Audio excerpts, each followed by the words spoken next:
विश्व न्यूज 24/7 में आप सभी को सुस्वागतम। दर्शक, भारत का विदेश मंत्रालय ने बांग्लादेश के उच्चायुक्त रियाज हमीदुल्लाह को तलब करके ढाका में भारतीय उच्चायुक्त की सुरक्षा को लेकर गंभीर चिंता जताई है। ये कदम बांग्लादेश की नेशनल सिटीजन पार्टी यानी एनसीपी के नेता हसनत अब्दुल्ला का उस विवादास्पद बयान के बाद उठाया गया है जिसमें उसने भारत के पूर्वोत्तर का 7 राज्यों यानी 7 सिस्टर को अलग थलग करने और अलगाववादी समूहों को शरण देने की धमकी दे दिया है।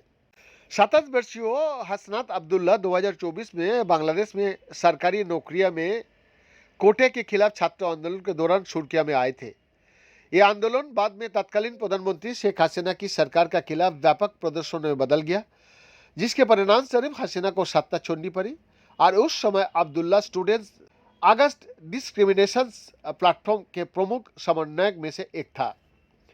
हसीना के इस्तीफे के बाद अब्दुल्ला फरवरी 2025 में उभरी नेशनल सिटीजन पार्टी में शामिल हो गया है और उस पार्टी का दक्षिणी क्षेत्र का मुख्य आयोजक नियुक्त किया गया।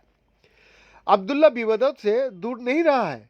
अप्रैल 2025 में उसने बांग्लादेश की सेना पर राजनीति में हस्तक्षेप का आरोप लगाया था, जिस पर सेना ने उसके बयान को हास्यास्पद और अपरिपक्व करार दिया।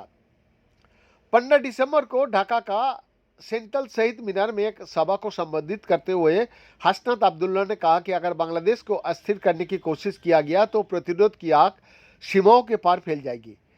क्योंकि आप हमें अस्थिर करने वाली ताकतों को शरण दे रहे हो, हम भी 7 सिस्टर्स के अलगाववादी को शरण देंगे। उसने इस विषय में आगे कहा, मैं भारत को स्पष्ट रूप से कहना चाहता हूं कि अगर आप इन ताकतों को शरण देते हो जो बांग्लादेश की संप्रभुता, समता, मताधिकार और मानवाधिकार का सम्मान नहीं करता, तो बांग्लादेश भी जवाब देगा। 7 सिस्टर्स से तात्पर्य भारत का 7 पूर्वोत्तर राज्यों अरुणाचल प्रदेश, असम, मणिपुर, मेघालय, मिजोरम, नागालैंड और त्रिपुरा से है। इन राज्यों की मुख्य भारत से जुड़ाव सिलीगुड़ी कॉरिडोर यानी चिकन नेक के माध्यम से है, जो सबसे संकरे हिस्सों का मात्र 20 किलोमीटर चौड़ा है और नेपाल तथा बांग्लादेश के बीच स्थित है। ये कॉरिडोर लंबे समय से भारत के लिए आर्थिक और रणनीतिक चुनौती भी रहा है। बिहार का एक्सक्लूसिव रिपोर्ट।